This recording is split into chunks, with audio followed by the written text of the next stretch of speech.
On this episode of Grassroots Garage, we take you to Ford Heaven, but you'll have to be patient as this will be a 6-part mini-series, as we feel each car deserves its own chance in the spotlight.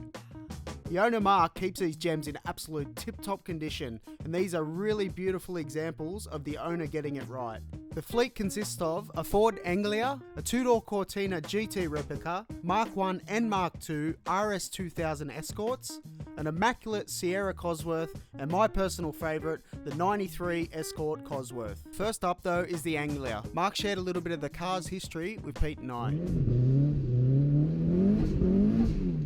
Alright, tell us about this one. Alright, this is probably the car that I started with Ford motor racing a long time ago. It's Yeah. 1961 model, Ford Anglia. They used to race these cars back in the 60s, early 60s. It's only a 1200 engine. It's a funny looking car. A lot of people like the shape of it. Mm-hmm. You know, it's probably a car I have most fun in, really. You know what I mean? It's a bit rough and, you know, it's not perfect, you know what I mean? But I like it. I'm running 7-inch wheels on it, Cortina front end, Cortina GT brakes. It's got, even though it's a deluxe, it's got a super interior in it, which was the bigger engine model. Mm-hmm. Right? So it's got, you know, the super crash pad. Yeah. Sort of period style, correct? Cool. You know what I mean? It's influenced by Broadspeed in the UK, which they used to race them in the early 60s. Mm-hmm. You know, so that's what it's influenced by. Look, it's, you know what I mean? It's a really fun little car. You know?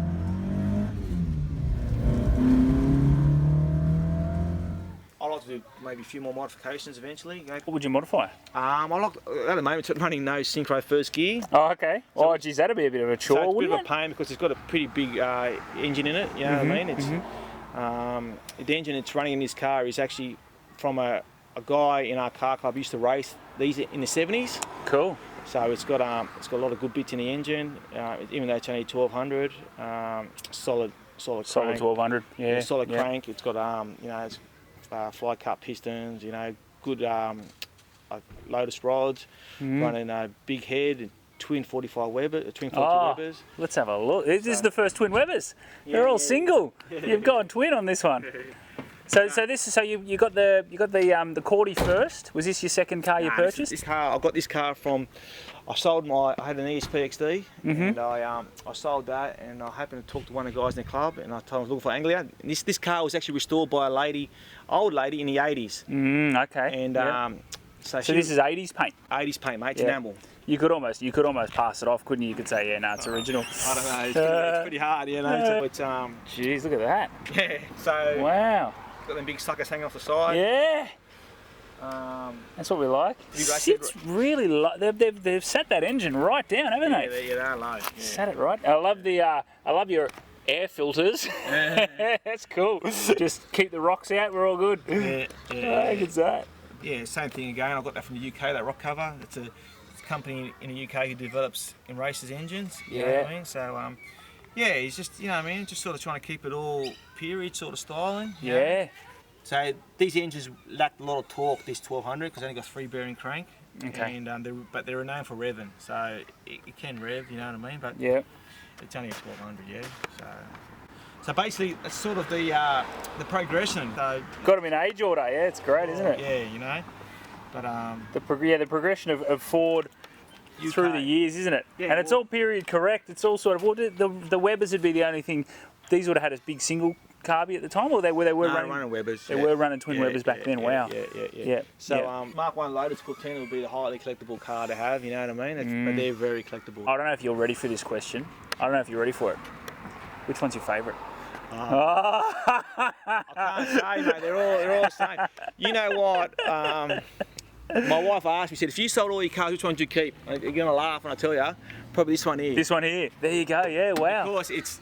Emotional for you? It's the one you love? It's a bit rough and ready, you know what I mean? You can... Yeah. I get paranoid about the other cars a little bit sometimes, you know what I mean? Well, that's the collectability, isn't it? It's the sort of, It was now time to go for a little bit of a cruise. And since Pete's been banging around in a couple of 500 horsepower rotaries the last few episodes, I thought I'd take the initiative and do the inside camera work. Now, it's no 500 horsepower machine, but I tell you what, the sound of twin Webers never gets old. I love the sound of Webers. It's a bit cold. It's a bit cold. I know she's going to go. She might be a bit of a pig. That's alright. might be a bit. Yeah.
I can hear it.